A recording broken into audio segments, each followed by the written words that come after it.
On n'aura jamais tort de les qualifier des légendes. Oui, ce qu'il a accompli est tout simplement légendaire. Robert Kidiaba, le mythique gardien du tout-puissant Mazembe, c'est lui avec qui les Corbeaux ont atteint le firmament du football africain et mondial, mérite bien d'être étudié pour comprendre sa particularité. Oui, dans ces numéros, dans ce tout premier numéro de la saison 1 de la team GMJ, on sera avec Clémence Ngoy pour évoquer Robert Kidiaba, une science du football congolais. Oui, le football congolais est en joie. La joie de la qualification tranquille pour la Coupe d'Afrique des Nations au Maroc 2025. Il y a pour la première fois depuis 3 éditions, il n'y aura pas de mots des têtes à se faire pour les fauves congolais, mais aussi il n'y aura pas de calcul. Les calculs, il n'y en avait pas non plus au moment de célébrer le titre en 2009, l'année où les Léopards de la République démocratique du Congo, dans la version A', qui avait remporté un certain 8 mars la première édition du championnat d'Afrique des Nations. Et bien dans ce numéro de la team JMJ, on va revenir dessus pour vous faire revivre ce moment d'anthologie du sport congolais. Le casting est au complet, la team JMJ, c'est parti. Désormais, comme ça sera le cas, on se la joue autrement. Bien sûr, les gars, autrement. Alors, on va commencer ces premiers numéros, ces premiers épisodes de la saison 1 de la team JMJ avec l'équipe ici déjà sur place. Jean Choi, Joël Banéon, nous sommes là pour accompagner donc nos nombreux téléspectateurs qui nous suivent de partout dans ces premiers numéros de la team JMJ. Bien sûr, on va commencer avec la partie La semaine du chroniqueur. Voilà pour cette fois-ci, la partie La semaine du chroniqueur. On commence avec Joël Banéwa. Il a connu une semaine chargée, en même temps détendue. C'est incroyable. Non mais franchement, c'est vraiment important. Les gens, ils savent pas souvent ce qu'on fait dans la semaine, comment on passe nos journées, les stress au travail. Les gars, ils doivent réfléchir, écrire. Et tout ça, c'est beaucoup de travail. Ouais, moi d'ailleurs, bon, après, je ne vais pas donner de... lui quand même, là, les détails sur sa semaine. Non, mais on se lève tôt, on se lève très tôt. On a des journées pleines, des fois on rentre très tard la nuit. On a parfois comme l'impression que les journalistes, quand il est devant la caméra, il sait faire que ça, mais il y a toute une vie derrière. Cette semaine, je vous ai épargné beaucoup de détails. Je vous ai épargné beaucoup de détails.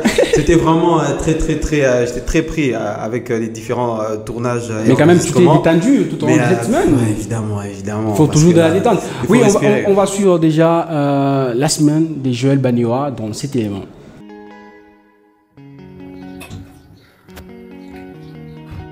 Bon salut les mecs, c'est un bon lundi, 7h du mat, là on part au boulot, travail de rédaction, en direct à la radio, d'ici 30 minutes. Donc la semaine commence, c'est un lundi, et forcément je souffre de la lundiose, mais bon on n'a pas le choix, obligé d'aller bosser. Allez, peut-être que je vous montre, peut-être pas, mais c'est parti, la semaine. Sport sur les antennes de la radio et télévision Héritage, et voici le sommaire. Un autre jour dans la semaine du chroniqueur. Là je suis dans le plateau télé. Bientôt je crois qu'on a Œil du Pro qui passera qui passe sur Héritage Télévision tous les lundis, mercredis et vendredis. Là on est en pleine prépa avec toute l'équipe. Et là donc on est prêt. Bon mercredi. Je crois que jeudi, j'ai tournage de mon émission. Ensuite, on va finir cette vidéo le dimanche au stade, je crois. TP Mazembe, FC Saint-Olopopo. Je crois que ça sera ça la fin. Peut-être. Je crois qu'on tourne vendredi. Là. Je suis un peu confus dans ma tête, mais bon, c'est un peu ça la réalité. Mais sinon, après ça, plateau spécial. Des éliminateurs de la CAF. Ensuite on fait quoi? Après je rentre à... Non, j'ai une 3e émission parce que là je sors de la radio comme d'habitude. 3e émission, la mémoire du sport. Je crois que je vais vous mettre quelques inserts. Et puis après ça on finit la journée. Je crois que ça se termine à 17-18h. Inch'Allah je peux prendre une pause tout à l'heure parce que je crève la dalle. Ancien joueur. Je suis sur mon âge. Mon gars là.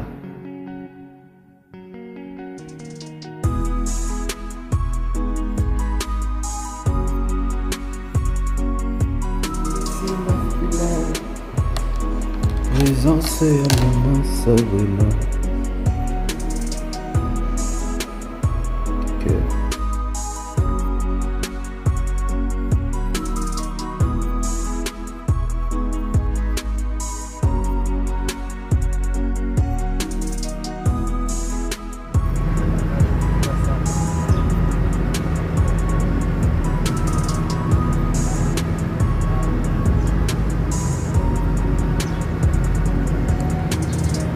Fin du premier tournage avec le premier invité. Là il reste un deuxième qui est déjà dans les studios de l'autre côté, donc journée de tournage.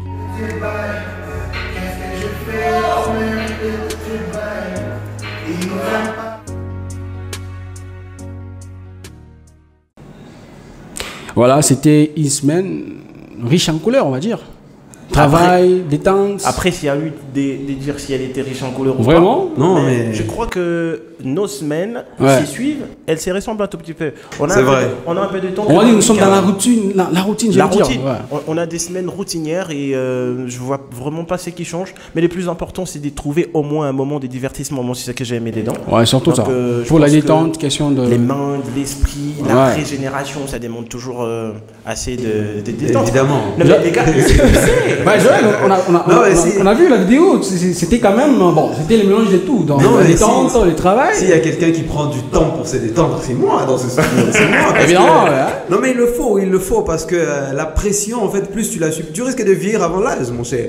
Tu vas vieillir avant l'âge et tu vas te rendre compte que ta jeunesse, tu la passes un petit peu à côté. C'est vrai qu'on n'a pas des responsabilités comme certaines personnes. Et bien, on doit vivre notre jeunesse pleinement, même si on ne doit pas oublier qu'on sera appelé en jugement. Hein, à la Ouais, fin Joël de toute était cette histoire. détendu en même temps dans le travail. Les sportifs congolais étaient aussi détendus grâce à cette qualification tranquille des Léopards de la RDC pour la phase finale de la Coupe d'Afrique des Nations 2025.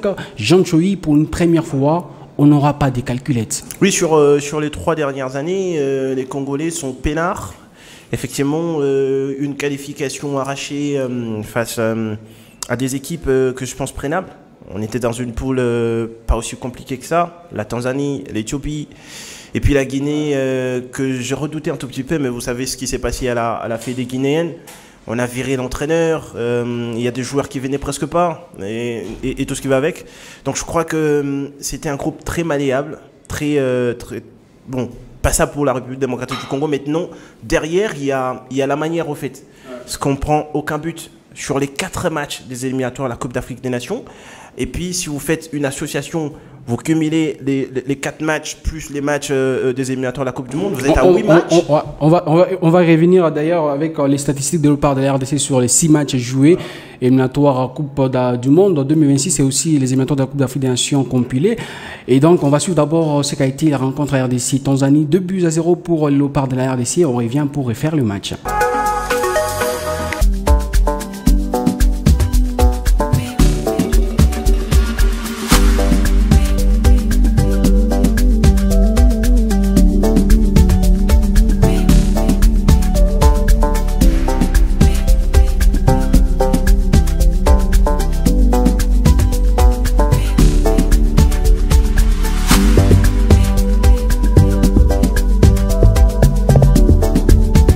Joël Banewa, 2-0 alors que la rencontre n'était pas aussi facile pour l'équipe de la RDC ou Benjamin Kappa. On devrait s'attendre à ça, mais vous savez que la RDC, pour moi, j'ai comme l'impression que l'équipe de Sébastien Desabre, à partir du moment où vous proposez du jeu, c'est là que ça devient un petit peu facile pour la RDC. Les Tanzaniens ont essayé de sortir de leur zone, ils ont essayé d'attaquer. Malheureusement, pour moi, je trouve qu'il manque cruellement et il a manqué cruellement de talent du côté des Tanzaniens. Maintenant, la RDC, le plus grand problème, c'est la création du jeu offensif. Et offensivement, on sait qu'on est limité, mais il y a cette réussite incroyable du côté des Léopards, c'est-à-dire qu'on peut souffrir pendant 80 minutes, 85 minutes, mais il y aura ce déclic, ce but qui va finir par arriver. C'est vrai qu'on a souffert durant le match, match, mais on a comme l'impression que c'est maintenant une habitude. Il faudrait savoir Donc et la apprécier. capacité de faire les deux ronds On a des cette joueurs de capacité-là, Léopard, on a vraiment cette capacité-là. Il faudrait aujourd'hui apprécier cette version de Sébastien Desabre, cette façon de faire de cette nouvelle version des Léopards. On est habitué au beau jeu, mais aujourd'hui on n'a pas le beau jeu, mais on a des résultats qui nous placent aujourd'hui parmi les 5 meilleures nations africaines pour le moment. Jean-Charles n'a pas les beaux jeux. Déjà sur ces matchs, la RDC n'était pas vraiment dans le coup, mais on gagne à la fin. C'est quoi la particularité de Sébastien Desabre aujourd'hui avec cette équipe de la RDC qui fait la différence, bien sûr? Non, mais sur les deux matchs, la RDC n'était pas sur le coup. Comme on sait déjà à Kinshasa, c'est vraiment sur un coup de chance. C'est vrai qu'on était au pressing, mais derrière, il fallait vraiment qu'il y ait cet autobus pour que les Léopards s'imposent. Au match retour, c'était quasiment la même chose. Moi, j'ai vu une équipe des Léopards qui n'est pas partie là-bas pour jouer. Honnêtement, ils n'ont pas joué, ils n'ont rien proposé. Donc, on va dire, la RDC voulait se contenter d'un match nul, question de se qualifier avec 10 points. On cherchait un point pour notre qualif. Mais là, on s'est mis dans des situations mais tellement difficiles. Et quand vous avez une équipe des Tanzanie qui s'est fait la pression non seulement de son public, et qui sait qu'on est dans une poule où il y a une équipe qui est en train de revenir, qui est la Guinée, oui, ouais. et qui a gagné son avec match. Serhou Guirassy, les meilleurs buteurs de ces Effectivement. éliminatoires. Et qui a gagné son match. Et vous avez la RDC en face de vous, vous avez toute une pression. L'objectif, c'est de gagner. Et devant les buts congolais, ça c'est rate là. Ça c'est rate. Et comme ça, c'est sanctionnable, franchement. Donc je pense que Sébastien Desabre, il est resté dans ce qu'il fait assez souvent. Il a une bonne défense. Une bonne défense au milieu de terrain. Il y a des gars très forts, comme Moutoussamy. Physiquement, il joue Et 90 minutes sans se Nathaniel qui fatiguer. apporte aussi actuellement sa virtuosité au milieu de terrain et aussi sa capacité de passer les ballons facilement. En gros, c'est un bon joueur. C'est un bon joueur pour une première en équipe nationale. Ça n'a jamais été facile.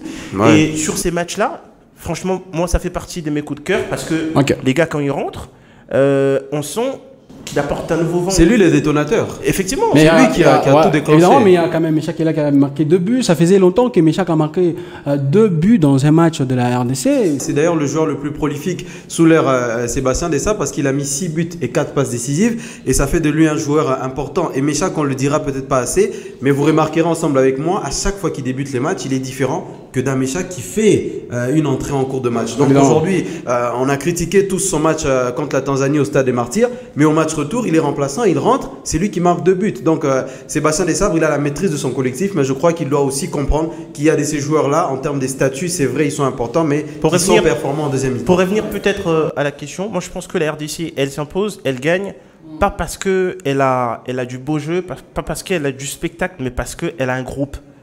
Non, regardez ces garçons, que tu sois sur les bancs ou sur la pelouse, tous on est concernés. C'est ce que Yohan nous avait dit, qu'il y avait une âme Oui. qui était. Après, le match qui contre était le Maroc, hein, voilà. C'est incroyable. On Avec l'équipe nationale sent d'RDC. qu'il y a une fédération autour de tous les joueurs.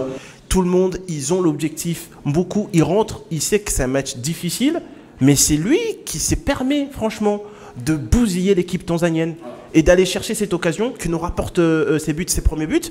Et on a des garçons comme Mayele, quelle abnégation et tout consort. Donc je pense que c'est un collectif où tout le monde il sait qu'on est dans une équipe nationale, d'abord la patrie avant autre chose. D'abord la patrie avant toute chose. On va donc voir le classement de la RDC dans ces groupes H des éliminatoires de la Coupe d'Afrique des Nations Maroc 2025. La RDC est donc première avec 12 points de 4 rencontres jouées. La Guinée vient à la deuxième position, 6 points, 4 matchs joués. La Tanzanie vient à la troisième position avec 4 points, 4 matchs joués, alors que l'Éthiopie est donc dernier avec 1 point, 4 matchs joués. Jean, ici on revoit les statistiques de Léopard de la RDC sur les 6 dernières rencontres jouées. On a compilé donc les éliminatoires de la Coupe du Monde 2026 et la Coupe d'Afrique des Nations 2025. C'est 5 victoires pour l'équipe de la RDC. Un match nul, 0 défaite, 7 buts marqués, un but encaissé. Mais là que ça bègue un peu, c'est au niveau de la réalisation. Il n'y a pas beaucoup de buts pour l'équipe nationale de la RDC. Nous, il n'y a pas beaucoup de buts et ça se justifie tout simplement. On a une attaque qui n'a jamais fonctionné depuis que Sébastien Desabre il est là. Ça a vraiment valsé entre Bakambu, on nous a ramené SND, on nous a cherché Banza. Il y a Mayele et tout consort, mais les gars, il n'y a pas de constance. Il n'y a pas de constance. Jusqu'aujourd'hui, Sébastien Desabre, c'est presque la deuxième ou la troisième année qu'il est là. Un an et demi. Bon, voilà. Donc je crois, on tend vers la deuxième année. Il est toujours en train de chercher la meilleure potion pour son attaquant. Non, mais moi je crois. Mais c'est pas question aussi de sa façon de jouer, sa vision de jeu. Justement, moi je crois que déjà on a un entraîneur avec un style défensif. C'est un entraîneur qui va pas te faire du jeu comme peut le faire certains entraîneurs. Mais deuxièmement, je crois que les léopards de la RDC, surtout les attaquants, manquent beaucoup de régularité. Regardez Wissa. Très performant avec son club. Les 2 premiers matchs des éliminatoires de la CAN, c'est l'ombre de lui-même. Théo Bongonda a été fait un bon match contre la Tanzanie, match aller. Au match retour, on gagne des 0. Qu'est-ce qu'il fait? Meshak Elia, mauvais au match aller, bon au match retour. Ça dit que les attaquants congolais, en eux-mêmes, ils ont ce manque de régularité. Et il n'y a aucun joueur congolais, aucun attaquant qui va enchaîner n'est pas peut-être justifié par le fait qu'ils sont dans un dispositif tactique qui ne leur permettent pas de bien fonctionner comme ils fonctionnent. Regardez beaucoup ce qu'il fait, c'est le talent. C'est-à-dire qu'il rentre, il est en dehors de tout ce qui est disposition tactique, etc. Lui, il prend le ballon, il va directement faire la différence. Et c'est ce qui manque. Silas, par moment, il a envie de faire ça, mais il n'y arrive pas. Silas Katompa n'arrive pas à faire ça à l'équipe nationale. Les talents, quand beaucoup, on ne les duplique pas à tout le monde. On ne les duplique pas à tout le monde. Donc moi, je pense que c'est vrai que dans ce que Joël dit, il y a une part de vérité. Mais je crois que c'est aussi les travails de tout un staff technique, là. Ces joueurs-là, ils ne sont pas mauvais. Un club, ça produit. Regardez à Augsbourg. Allez à Trabzonspor, en fait, les gars, c'est une démarque à Augsbourg. Les gars, ça marque. Ouais. Et ça, c'est presque chaque week-end. Mais comment ça fonctionne là-bas et qu'ici, ça fonctionne pas? Non, mais en équipe nationale, tu n'as pas 15-20 jours avec les joueurs. Non, mais... Alors, il faut avoir une maîtrise. Il y a des séances spécifiques. Et ces gars-là, ils n'arrivent pas aujourd'hui, ils jouent demain. Ça s'entraîne quand même. C'est des choses qui s'apprennent à l'entraînement. Donc moi, je pense qu'aujourd'hui, les staffs techniques, ça doit vraiment se remettre en question. Pourquoi ces joueurs-là, ça ne fonctionne pas? C'est des pièces maîtresses d'une sélection. C'est vrai que tu as un système défensif.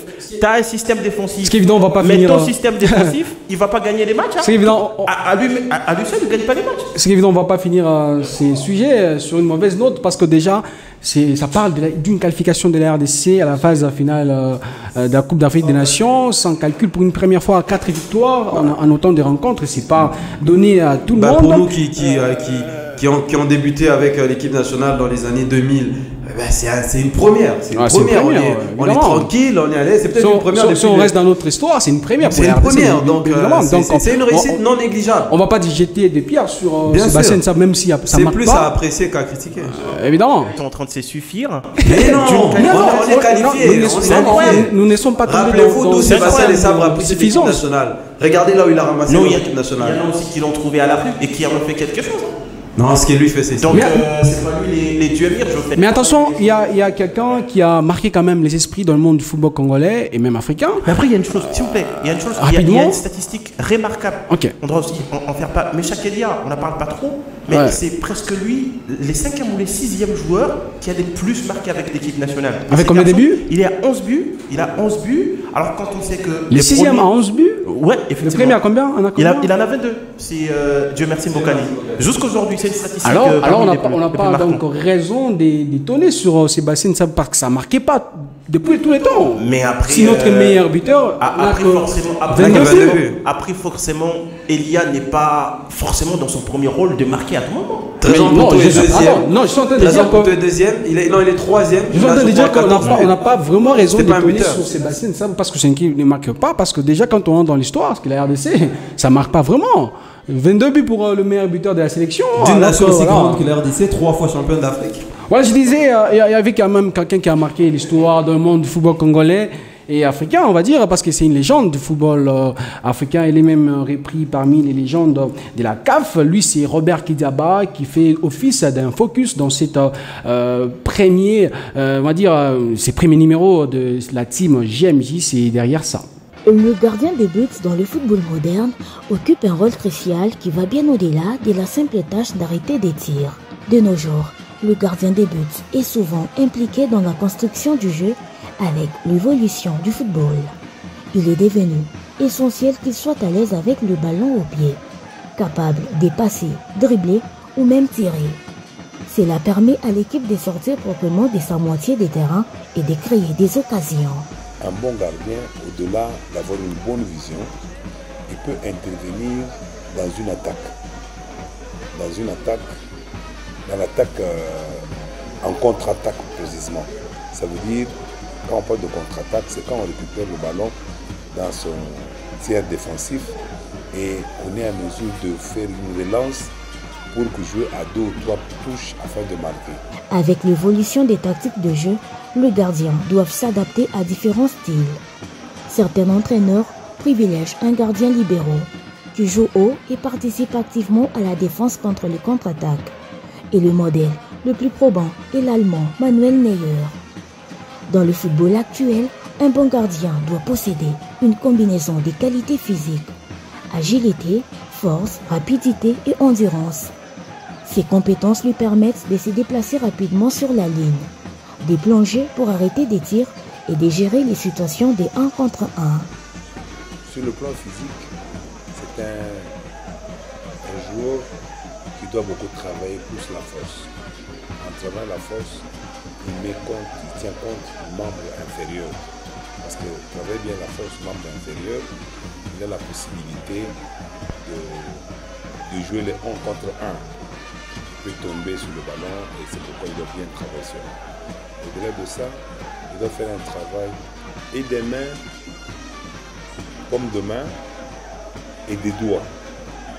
Parce qu'il est appelé à prendre le ballon d'une façon tactique. Les mains là-bas, il doit arriver à savoir bien les placer. Souvent, le gardien est considéré comme un leader sur le terrain. Sa position lui donne une vue d'ensemble du jeu, ce qui lui permet d'orienter ses coéquipiers et de prendre des décisions stratégiques. Ici, en République démocratique du Congo par exemple, Kidiaba était reconnu pour son style de jeu audacieux, son agilité et sa capacité à réaliser des arrêts décisifs.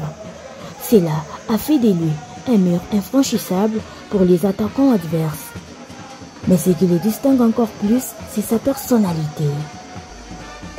Il a une bonne vision, il sait orienter ses défenseurs, de savoir bien se placer, faire le bloc, resserrer les lignes, faire le coulissement ou le glissement. Ça, il sait diriger tout cela, donc le plan tactique, il sait bien intervenir. Le gardien des buts moderne est donc un joueur polyvalent, essentiel à la fois en défense et en attaque. Sa capacité à s'adapter aux exigences du jeu moderne fait de lui une pièce maîtresse dans la réussite d'une équipe. Alors, pour en arriver là, il doit être formé. Et cette formation doit se faire sous encadrement de ceux qui auront connu le haut niveau, à l'occurrence de la légende Robert Kidiaba. Donc c'est une référence. Et le conseil que je peux lui donner aussi, il doit laisser les empreintes. Laisser les empreintes, ce n'est pas seulement parce qu'il travaille bien avec l'équipe nationale, 4-5 matchs sans encaisser de but, il gardien en place, mais de créer un centre. Il doit créer un monument, créer un centre de formation aux gardiens de but. Là, il va former les préparateurs et aussi organiser des journées ou week-ends pédagogiques avec les camps d'entraînement de gardiens, on peut appeler ça comme ça. C'est aussi une idée que je peux mettre en lui et je pense qu'il sera toujours disponible, ça peut se passer. Voilà, on parle de Robert Kidiaba, la légende, comme on l'appelle. On n'a pas tort, j'ai envie de l'appeler légende, vu ce qu'il a accompli dans le monde du football. Avec les TP Mazembe, c'est 2 Ligues des Champions, on va dire. 3 Ligues des Champions, parce qu'en 2015, c'est lui qui était encore là avec les Super Coupes, une finale de la Coupe du Monde de club. Et aujourd'hui, il est entraîneur des gardiens. Et quand on entre dans l'équipe nationale, c'est les champions d'Afrique des Nations en 2009 en Côte d'Ivoire avec la fameuse danse qui dit Boaké. On se rappelle. On se rappelle, bien sûr. C'est une danse qui va pas s'en rappeler. Et après, en club, on a déjà parlé de son parcours. Aujourd'hui, Robert Kidiaba, on fait un focus sur lui avec tout son talent, tout ce qu'il a représenté pour le football congolais. Et en vrai, on a vraiment le temps de l'étudier, étudier sa particularité. Non, vous n'avez pas quelle chance ça fait aujourd'hui d'être dans une ville où vous avez une légende que vous pouvez côtoyer, que vous pouvez voir. Non. C'est incroyable. Parce que c'est une légende vivante, on va dire. Ouais, c'est une légende vivante. En fait. Ultra vivante. C'est vrai qu'à l'époque, quand il commence sa carrière, moi j'étais tout petit, il y a des choses que je ne maîtrise pas assez, mais on a grandi avec ça. Et j'ai retenu quelque chose que tu as dit, il y a des choses que tu ne maîtrises pas. Oui, il y a des assez choses que sur Kidiaba. Et pour ces premiers épisodes de la saison 1 de la team GMJ, on a la chance d'avoir quelqu'un qui a quand même une maîtrise sur la personne de Kidiaba, sur la carrière et son parcours, bien sûr. Je dis en coulisses, on aura de la sagesse dans cette émission. Voilà. Évidemment, de la sagesse pour étudier cette science du football congolais. Robert Kidiaba, on fera place donc à Clément Sangoy sur ces plateaux de la team JMJ. Voilà, je disais, on a la chance d'avoir une sagesse du sport en RDC. Mais après, c'est important, voilà. Comme je le disais. On aura de la sagesse autour de ces tables avec l'invité tout à l'heure. Et je crois que c'est hyper important que les gens retiennent la richesse sportive que ces gens qui ont mouillé le maillot non seulement pour leur club, mais aussi pour tout un pays, ont laissé à la RDC. Donc c'est vraiment important. Il y en a qui disent que sans histoire, on n'existe pas. Voilà, sans histoire, on n'existe pas. Clément Songo est déjà avec nous sur ces plateaux de la team GMJ. Il a l'honneur d'être le premier invité de l'épisode 1 de cette première saison de la team GMJ. Clément Songo, bonjour et bienvenue. Bonjour à vous, merci du dévolu que vous avez jeté sur nous pour être avec vous ce matin et aujourd'hui donc. Ça fait plaisir, hein. Très honoré. Il est partagé ce plaisir, évidemment il est partagé. Au-delà d'avoir cette sagesse-là dans le monde sportif, on a aussi une sagesse dans le monde du journalisme, parce que c'est quand même un c'est un chevrolet là. C'est un monde de partage, c'est un monde de partage. C'est plus ça que nous allons mettre en valeur tout autour de cette table. Effectivement. Vous allez essayer de parler de ce qui est retenu au conducteur et nous allons évoluer dans ce sens. Ce n'est pas la dernière fois, nous reviendrons. Tout à fait, avec plaisir. Très nombreux qui voudront que l'on revienne demain ou après-demain. Bon, c'est le premier numéro dans lequel je suis dedans et c'est un plaisir pour moi. Voilà, avant de parler déjà des Kidiaba, votre avis d'abord sur l'équipe nationale de la RDC qui se comporte bien, 4 victoires dans autant de rencontres pour les éliminatoires de la Coupe d'Afrique des Nations 2025. En fait, c'est déjà une très bonne chose. C'est une victoire qui a été très saluée par pratiquement tous les Congolais parce qu'on en voulait. J'ai aimé même les commentaires dans les réseaux sociaux. Il y en a qui ont dit, bon, pour une fois on s'est qualifié sans calculatrice. On avait l'habitude de faire des très longs calculs au cas où, et si, ainsi de suite. Mais cette fois-ci, ça semblait nous sourire. Nous sommes passés déjà la 4e journée. Parmi ceux qui sont déjà qualifiés, nous sommes dedans. C'est déjà une bonne chose, mais je pense que le gros reste à faire. Le gros reste à faire dans notre équipe nationale. Même en gagnant contre la Tanzanie, c'est dans les ultimes minutes que nous avons gagné. En gagnant chez nous, ça a été presque la même chose, difficilement, un autre but. Donc il y a des choses que Desabre doit corriger. Il y a des boutons sur lesquels il doit encore jouer davantage. Et je suis en train de me dire que pour la 4e journée, la phase finale, il aura un tout petit peu difficile de composer une équipe pour la phase finale de la Coupe d'Afrique des Nations. À mon sens, quand je vois ceux qui répondent à l'appel, des fois, il y en a qui peuvent venir mais qui ne viennent pas. Ils sont là mais ils ne sont pas là. Oui, bon, ils ne sont pas venus pour cette 4e journée, ils attendront la 5e et la 6e, peut-être qu'ils viendront, mais c'est autour de ces 2 dernières journées qu'il doit donner la vraie configuration de notre équipe pour la Coupe d'Afrique. Il doit aller faire la Coupe d'Afrique. C'est à 2025, ce n'est plus loin. 2025, c'est demain. Et il faudrait que l'on puisse voir encore quelques perles rares qui pourront accepter de venir jouer sous le drapeau de la RDC. Je pense que ça serait une très bonne chose. Mais dans un premier temps, la qualification est acquise. Il faut attendre que les derniers réglages soient faits pour la suite de la... Voilà, c'est le plus important, la qualification pour la phase finale de la Coupe d'Afrique des Nations 2025. On parle avec vous de la particularité de Kidiaba en tant que gardien de but. Vous qui l'avez vu jouer au football quand il a commencé au TP Mazembe. Relatez-nous d'abord l'histoire Kidiaba comme gardien. En fait, Kidiaba, c'est comme vous l'avez dit à l'introduction de cette émission, franchement, c'est la légende du football. Et à un certain moment, trop jeune que j'étais encore, je me disais que Mazembe avait toujours la chance. Quand il a un gardien qui s'appelle Robert, ça évolue bien. Okay. Je faisais le parallélisme avec Robert Kazadi. Papa Beau. que nous appelions Bob affectueusement, le vieux Kazadi Robert, d'heureuse mémoire. C'est un vieux que nous avons trop suivi. Il était agressif, hein. Il était agressif à la différence avec Kidiaba.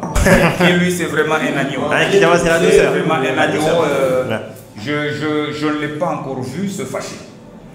Je ne l'ai pas encore vu une fois fâché, mais il y avait des moments pendant une rencontre où il était tendu. Là, il jouait en tant que portier. Il doit savoir positionner sa défense. Il doit savoir faire appel aux siens. Il avait une faiblesse au début, hein, dans les balles aériennes, mais en tout cas, il était impeccable depuis 5 minutes. Je me rappelle d'une fois, alors que nous on était encore secrétaires dans des clubs, la Linafoot s'est jouée au stade de Popo. Et c'est là que Kidiaba s'est révélé. Il y a une histoire, peut-être que vous l'avez déjà suivie. On disait, bah moi la Gillette. Hein, il fait quoi? Non, c'est-à-dire que quand il captait le ballon dans un match de Linafoot, ici c'était contre le Popo, je pense. Popo ou Mazembe, ça passe. Mais je vois quand même l'événement. Au stade de Popo, au stade de la Victoire, et il était sur toutes les balles. Alors les gens ont cru qu'il avait quelque chose comme amulette autour des serins qui faisait que s'il y a une balle aérienne, il pouvait aller jusqu'au niveau de la latte transversale. Malgré sa taille. Oui, malgré sa taille. Bon, en fait, il était trop jeune à l'époque. Il était trop jeune et il y a des supporters qui sont entrés sur le terrain. Il a pris un ballon, il est tombé pendant qu'on le soignait. Le petit trouble est intervenu. Et on a semblé voulant couper ce qu'il avait, vrai ou faux. Mais c'est une gilette qui est passée autour de ses reins. Il commençait à saigner. Alors le staff technique de Saint-Luc a crié la gilette pour dire qu'on l'a blessé. On l'a blessé avec une lame de rasoir. Avec une lame de rasoir. Et à partir de là, beaucoup de clubs commençaient à miser sur lui. Et quand il est arrivé à Lubumbashi, il est arrivé sous l'invitation de Lupopo. C'est Lupopo qui devait l'engager comme sociétaire. Mais il s'est fait malheureusement que, certainement par son frère Sensei Mwanza, que je salue en passant, Mwanza Mouteba, oui, parce qu'il devait, Lupopo l'a logé quelque part, lui est allé le chercher comme frère aîné, tout ça, il doit avoir les gens en famille, et il avait disparu. On les retrouve dans le camp de Mazembe automatiquement. On les retrouve dans le camp de Mazembe. Et chez Mazembe, ça c'est une petite historique, hein. Et chez Mazembe, Kidiaba a vécu comme ce que j'ai toujours comparé en musique avec Héritier Watanabe. Hein? Chez les Wingé Mesomer. Oui. Tu peux t'imaginer, je commence par là, Watanabe, on lui amène Ferre, avec le même timbre, on lui amène des pliques. On lui amène Emilia, on lui amène... tu vois l'histoire, l'expérience, c'est mis pratiquement dans le football. Voilà. Et le jeune Watanabe a su rester tout autour de ses grands. Je transpose cette réalité à Mazembe, avec Kidiaba. Kidiaba arrive chez Mazembe, il trouve Pascal Kalemba Lukoki. Il trouve Marcel Mayala. Durant tout son parcours. On lui amène Lems Ikamba, on lui amène Go, on lui amène Munkoro. Tu vois un peu les gardiens qui sont... Les Matampi, il le trouve là-bas. Et de tout ce temps, à part sous Kalemba Lukoki et Marcel Mayala, où il avait pratiquement déchaîné un match contre Zamalek, on lui a fait confiance. On lui a fait confiance ici, au stade de la Kenya. Je rappelle que Mazembe, c'est l'équipe qui a amené beaucoup de clubs. Mon répertoire est en train de sauter, j'en cite quelques-uns. Alors, il a fait face à tous ces grands gardiens que la République démocratique a connus. Ce qui a fait que, lorsqu'on regarde dans la marmite des gardiens, on essaie de tourner la mémoire, on trouve que c'est un peu compliqué. Il n'y avait que Kidiaba qui pouvait commencer à nous représenter à l'équipe nationale. C'est vrai, les Kalemba, Marcel Mayala ont fait leur parcours jusqu'en 1994. Il y avait même des Tokala. Les Tokala sont en train de jouer, mais Kidiaba venait dans pratiquement en sourdine. Il venait en sourdine jusqu'à ressortir pratiquement la classe qu'il a dû avoir. Mais, Clémence, moi j'ai une question autour de cette carrière-là. C'est vrai qu'il trouve tous ces grands gardiens au sein du TP, mais qu'est-ce qui fait vraiment la particularité de ces gardiens? Et pourquoi tout de suite il a été adopté par les publics? À mon sens, il a été patient. Kidiaba a été patient. Il a attendu ce moment et son moment est arrivé.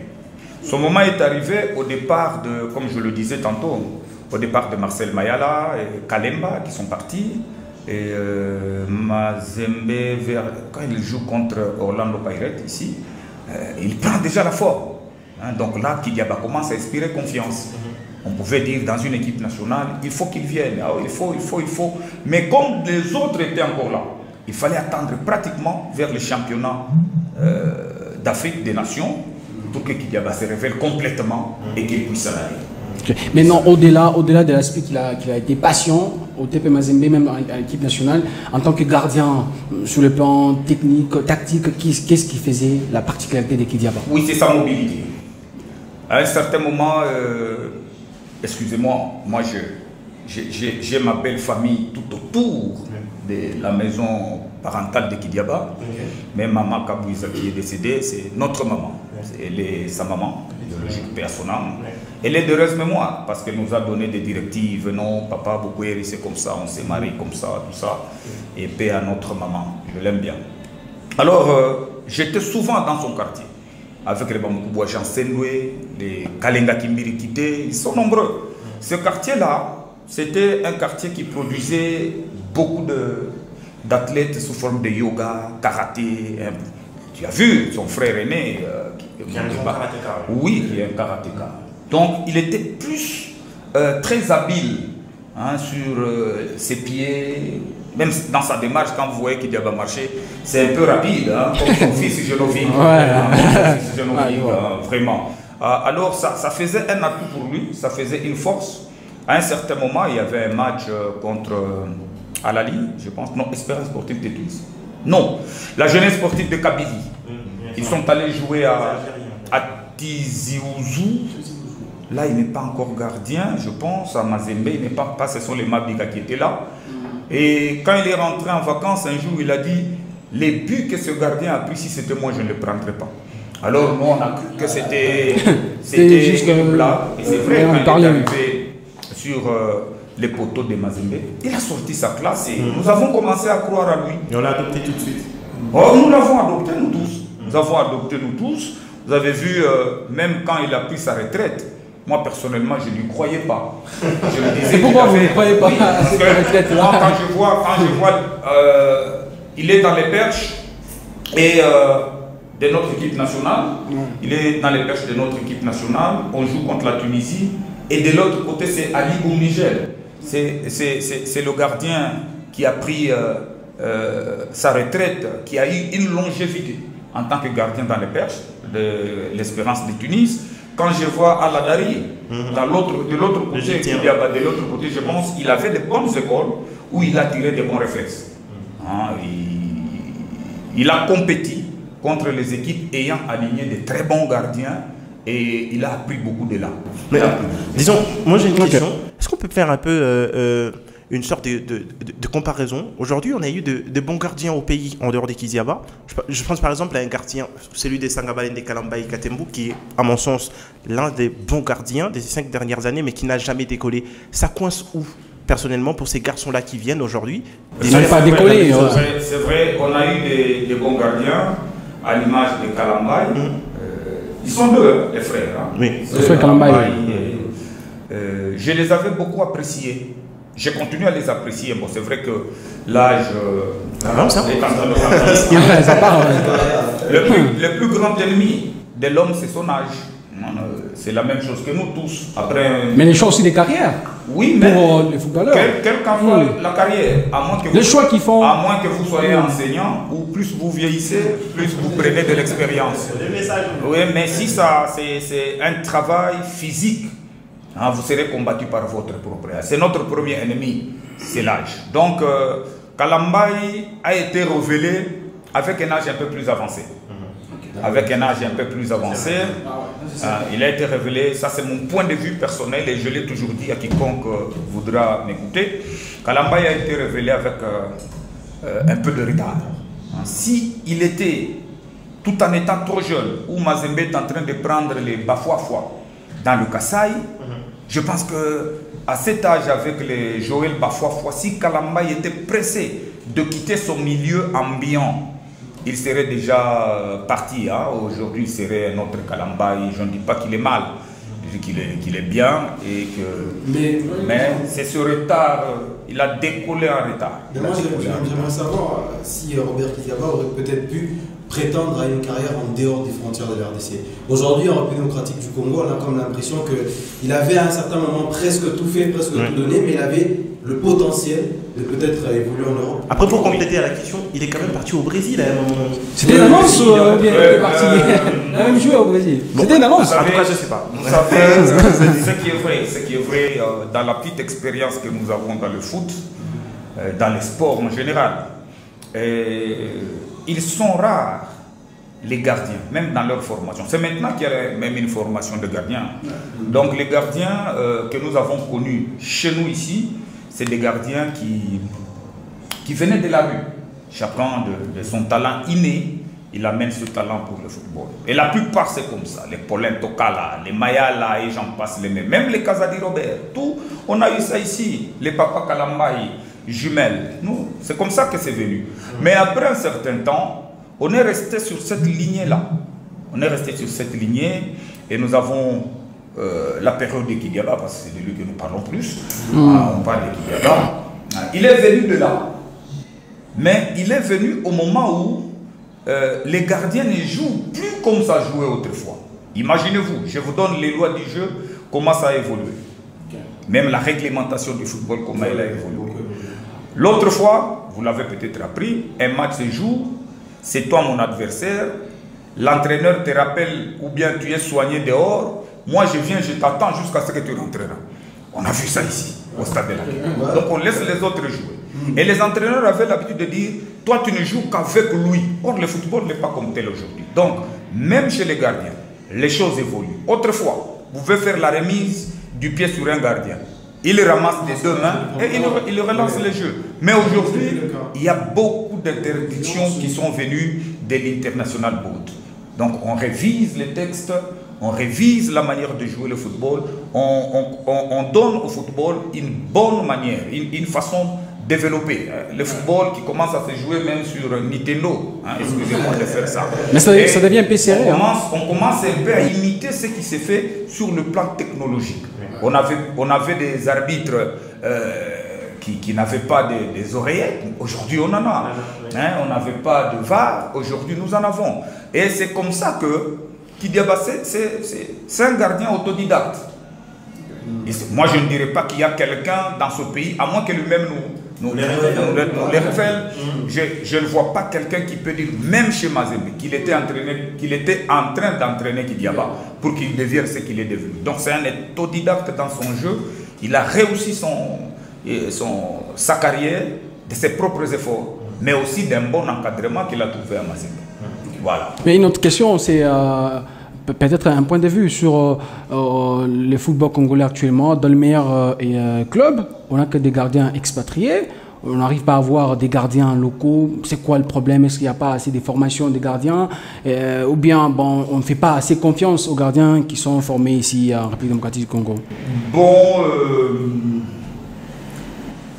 c'est vraiment la problématique des perches dans le football congolais. C'est vraiment ça la problématique. Comme je l'ai dit tantôt, c'est peu qui sont formés. Et même ceux qui viennent, qui prétendent former. Je prends un exemple, quand Kidiaba est revenu du CHAN, Championnat d'Afrique des Nations, en 2009, première édition, c'est l'entraîneur Ngouya, qui est chez le groupe aujourd'hui, qui avait ouvert un centre d'entraînement pour les gardiens. Il a entraîné Monga Fossi, que j'ai vu chez Mkanaret. Il a entraîné Monga Fossi. À l'époque, il est gardien à US Kenya, avant qu'il ne s'en aille vers le Popo et qu'il ne quitte le pays. Kidiaba s'entraîner aussi avec lui. Mais il venait juste ajouter sur ce que Kidiaba avait déjà.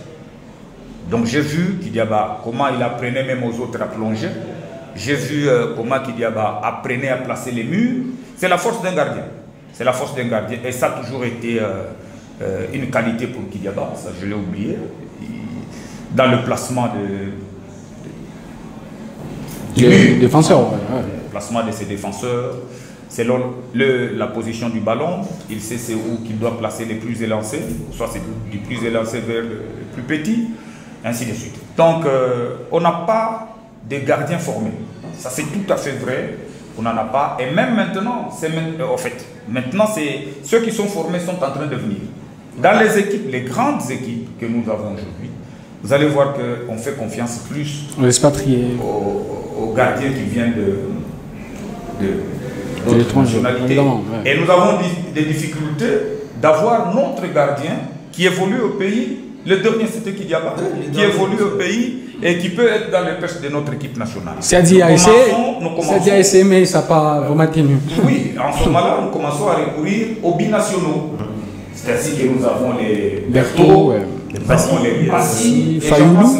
Il y avait Kiasumboa. Déjà, on avait déjà, quand nous sommes allés au Malawi nous sommes allés à Blantyre il y a quelques années, avec les Mbokani dedans, on avait le gardien de Lille encore, son frère là. Mandanda. Parfait Mandanda. On avait Parfait Mandanda. Nous avons eu... et c'était difficile. Mais qui ne pouvait pas se mettre à la table de Kidiaba à l'époque. Oui, bon... Vous savez que... Je me rappelle de ce match de Blantyre. Kidiaba prend un choc. Et j'ai vu la culotte de Mandanda sonner. Oui, je l'ai dit. Elle était en transe. Ils sont nombreux qui ont été ses adjoints. Et quand Kidiaba tombait, ils étaient prêts à vous dire tout de suite là que non, laissez, il va se relever. Il va se relever. Je dis que c'est une petite blague, certainement. Ils étaient en train d'intercéder souvent pour qu'ils se rétablissent et qu'ils restent dans les perches. Ok. J'ai une dernière question sur le sujet, Joël. Non, Kidiaba a un succès sans successeur. Il est lui-même entraîneur des gardiens aujourd'hui. Est-ce que c'est aussi de sa responsabilité de nous produire un jour les successeurs de Robert Kidiaba? Moi, je pense qu'il est en train de le faire. Je me rappelle en 2005, son fils Genovic n'avait que quelques années. À l'époque, j'étais secrétaire de l'US Kenya, nous sommes sur Neflié, nous étions les voisins de Kidiaba. Alors, dans la parcelle que US Kenya prenait comme, qui était le local, hein, et même le siège de l'équipe, US Kenya à l'époque, il perd Psaro. Alors, il y avait un goyavier, on produisait de très bons fruits, des goyaves. Et Genovic était tombé là-bas une fois là. Nous sommes allés le ramasser. Il était tout petit mais très brutal et rapide dans l'histoire. Il nous dérangeait trop. Les jours que je suis entré au stade Mazembe, je suis allé le voir s'entraîner. Je dis qu'il est en train de préparer des successeurs. Et il n'y a pas que celui-là. Vous voyez tous les jeunes gardiens qu'il y a à Mazembe aujourd'hui, à part ceux qui sont en train de se produire, les Badio, les Monkoro et tout évidemment Badara. Mais les autres là, je pense qu'il est en train de laisser une sémence. Il est en train de laisser une sémence et que à la prochaine, j'espère que nous aurons de très bons gardiens, d'abord localement. Parce qu'aujourd'hui, je me dis, s'il nous faut jouer le championnat d'Afrique des Nations, vous allez voir comment le sélectionneur va tâtonner pour avoir des bons gardiens. Ah, ça c'est évident. Oui. Il va tâtonner, on va retomber sur les mêmes. Peut-être qu'on peut refondre les souvenirs des matins pour dire venez d'abord. On aura peut-être pas. Déjà on a la chance d'avoir. Ce n'est pas mal dit et ce n'est pas mal fait si on le rappelait. Mais vous allez voir, on aura les mêmes qui vont revenir, tout ça.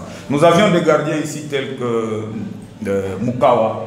Yves Mukawa. Yves Mukawa, j'ai vu Séraphin Gondo à Lupopo. Mubobo, qui joue maintenant aux Aigles du Congo. C'est des bons garçons qu'on pouvait encadrer. Mais nous n'avons pas eu le temps de les encadrer. Nous les avons jetés dans la pâture et ils sont là. Nous avons préféré prendre les... Je ne dis pas que c'est mal de prendre les autres. Ils sont bons au regard des objectifs que se sont assignés les clubs. Je ne dis pas que ça soit mauvais. Voilà, c'est ce qu'on retient de Kidiaba, donc le gardien qui a marqué l'histoire du football. Oui, évidemment. De Robert Kidiaba, la légende. De Robert Kazadi à Robert Kidiaba. À Mazembe, je pense qu'il y a un livre à écrire. Et ça, évidemment. Donc on retient la légende Kidiaba, lui qui a marqué vraiment l'histoire de notre football, raison pour laquelle il est même donc repris dans les légendes du football à la CAF. Clémence parlait déjà du championnat d'Afrique des Nations. Oui, prochainement il y aura donc l'organisation du championnat d'Afrique des Nations. Ici nous on va refaire l'histoire du championnat d'Afrique des Nations 2009, la première édition quand la RDC était en train de gagner cette première édition avec Robert Kidiaba, où il a même inventé la danse Kidiboake. On se rappelle bien, ça sera derrière ça. Voilà, Joël Banewa, un pas dans l'histoire.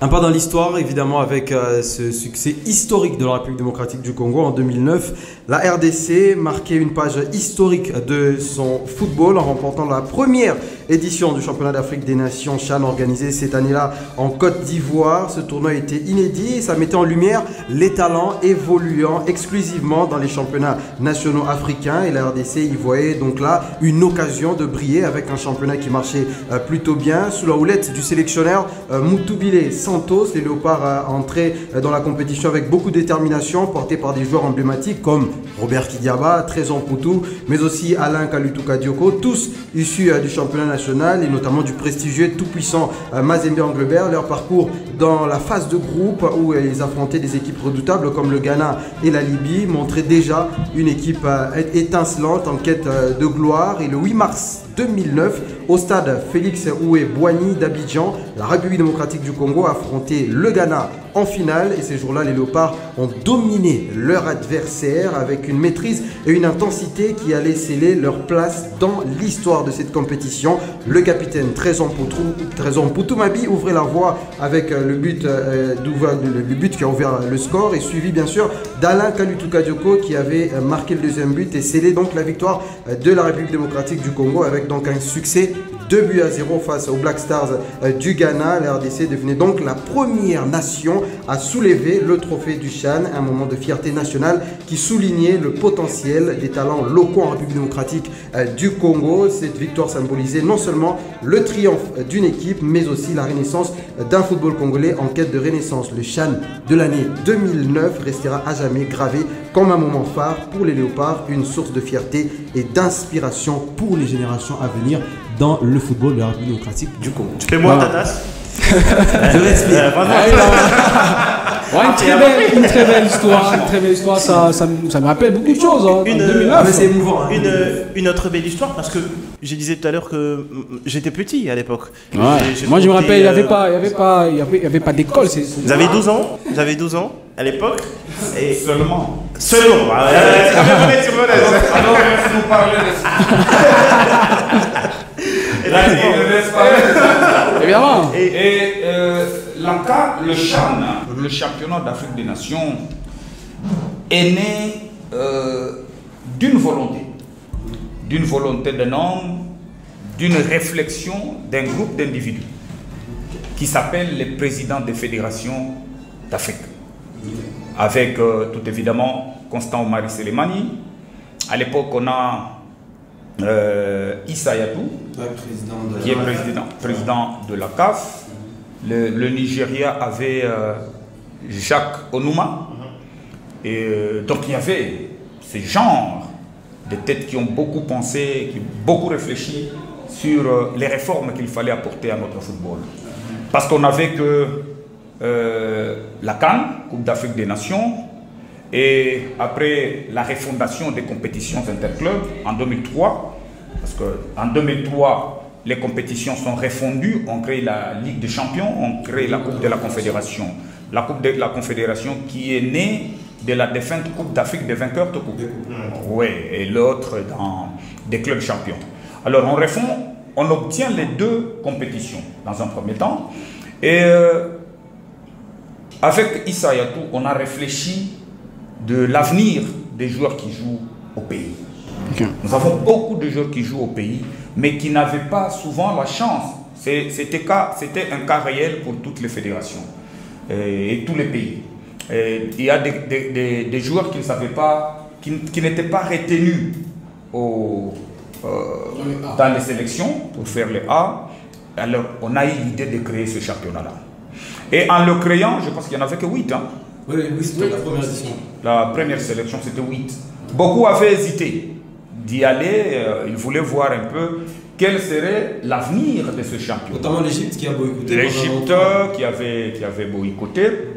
Et on est allé sur cette lancée-là. Et ça a ressorti, même si à un certain moment, nous avions Alain Carré, nous avions Kidiaba, nous avions Toudou, qui pouvaient être invités à l'équipe nationale avec les Matoumonahoum et les autres. Mais ça a ressorti une autre classe des joueurs. Ça a ressorti une autre classe des joueurs. Et la volonté était que, l'objectif était que tous ces joueurs qui évoluent au pays puissent ressortir sur la surface. Et je pense que ça nous a aidé pendant longtemps. Ça nous a aidé pendant longtemps. La force de cette équipe nationale que nous avons eue l'autre fois, en 2009, est venue de Mazembe. Parce que Mazembe venait d'une longue histoire. Parce que la même année, Mazembe va gagner la Ligue des Champions. La même année, Mazembe gagne la Ligue des Champions. L'année qui suivait, Mazembe gagne la Ligue des Champions. Donc, c'était un noyau. C'était un noyau autour duquel il fallait greffer les autres talents qui venaient, mais qui d'habitude beaucoup étaient des assistants, donc des doublures. Parce que le gros de l'ossature, c'était Mazembe. Il était de Bonaloa également. Que ce soit l'entraîneur de Mazembe qui pilote, n'est-ce pas, ses pions au niveau de ces championnats. C'est ainsi qu'on avait pris Moutubila Djela Santos. Djela qui est arrivé à un très mauvais moment, vous le savez, avec Mazembe qui perd un match par forfait contre Moro United en Tanzanie. Il ne s'était pas présenté, s'est levé. Nous, on a marché ici contre Constant Omari, mon vieux que je salue. Pendant que j'avais 12 ans. Mais après, nous avons compris que c'était un poids lourd dans la gestion du football, non seulement africain, mais aussi sur le plan planétaire. Il était important, et même maintenant il est important. Je pense que quand il aura vidé le chapitre des mêlées qu'il avait avec notre football au niveau international, il pourra réintégrer sans faute à un autre niveau. Voilà, c'était donc le réveil du football congolais en 2009 avec cette belle victoire de l'OPAR de la RDC en 2019, bien sûr, pour les champions d'Afrique des Nations. Ici, Jean, vous allez donc nous donner le panthéon, le joueur qui a retenu l'attention pour ces premiers épisodes de la Team JMJ. Je pense qu'aujourd'hui on est un peu dans la vieillerie. On parle un peu des choses qu'on a vécues, soit étant petit, soit qu'on n'a pas. Vous en relatez. Effectivement, renseigné par l'histoire. Tout à fait. Et moi-même, je disais d'entrée d'émission que sans histoire, on n'existait pas. Donc, je crois que c'est important. Et aujourd'hui, on parle du meilleur buteur de l'histoire d'une phase finale de la Coupe d'Afrique des Nations. Les gars, il est congolais. Il est congolais. Et peut-être vous connaissez son nom. Ou pas. Effectivement. Voilà. Alors, je fais un petit texte pour parler de ces joueurs-là qui a marqué des esprits. Jusqu'aujourd'hui, aucun n'a fait mieux que lui. Ou même égalé. L'Afrique n'a pas fait mieux que lui. Oui, l'Afrique. Ah oui, la Coupe d'Afrique des Nations. Alors, Ndayi Moulamba, surnommé Mutumbula, a marqué l'histoire du football africain par son talent brut, son sens unique des buts. Il est né en 1948.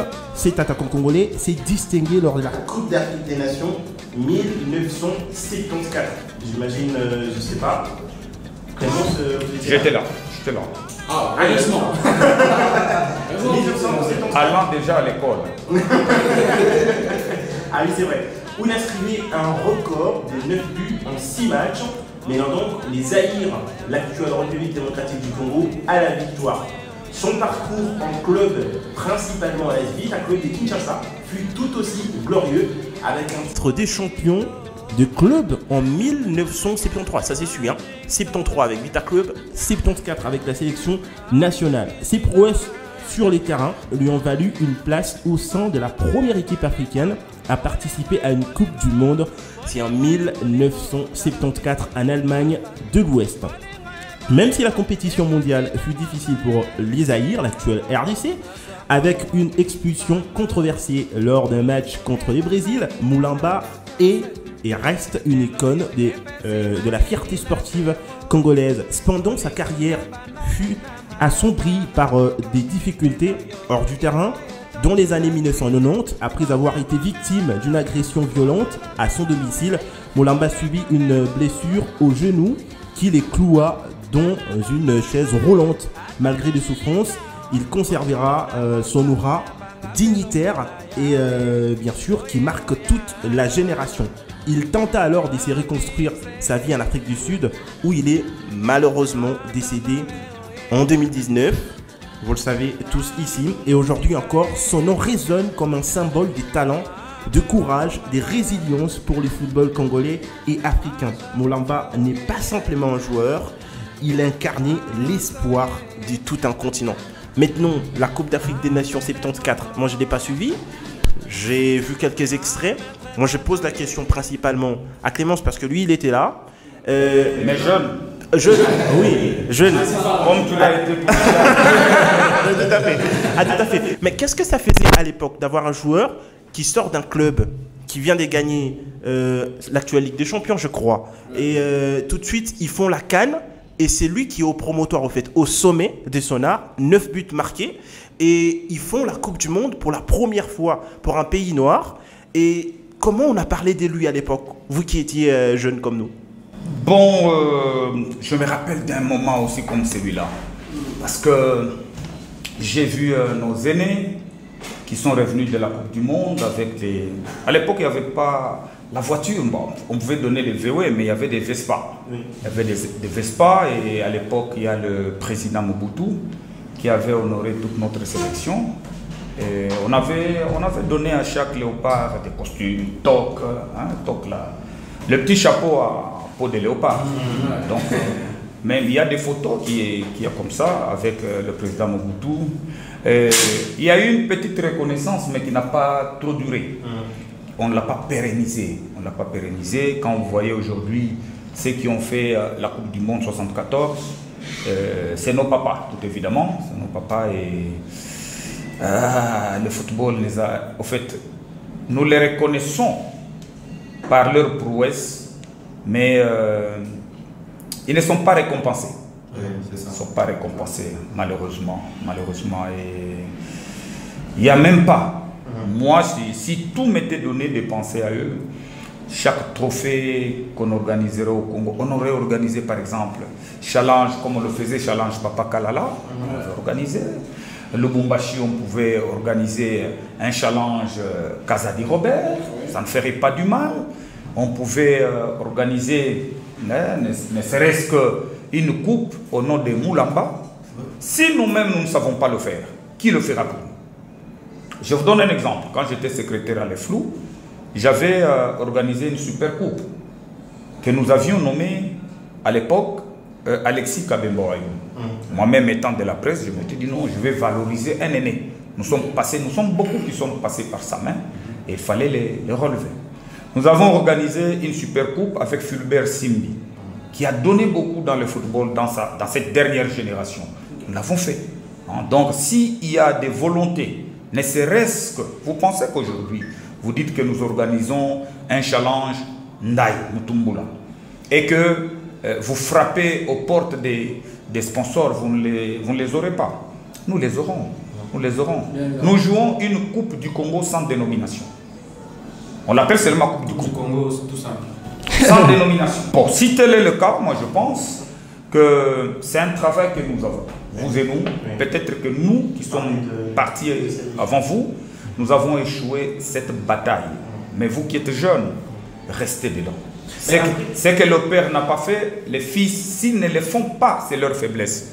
Donc vous avez ça. Une dernière question rapidement. Avant qu'on passe à autre chose, mais derrière, même quand vous regardez dans le répertoire de joueurs qui marquent les plus, bon, moi je me rappelle bien que ce n'est qu'en 2017 qu'on a un meilleur buteur d'une compétition, mais là il est qu'à 4 buts. C'est Kabananga Junior au Gabon. Mais derrière, il y en a des jeunes qui viennent plus. Qu'est-ce qui fait que, jusque-là, du point de vue de l'attaque, on n'a plus des productivités comme c'était à l'époque? Bon, c'est la manière dont nous sommes utilisés. C'est la manière dont nous sommes... C'est-à-dire quoi? Les talents, il y en a. J'ai eu beaucoup d'échanges pendant toute ma carrière. S'il y a un entraîneur avec qui, l'entraîneur de l'équipe nationale, avec qui j'ai beaucoup échangé, c'est Claude Leroy.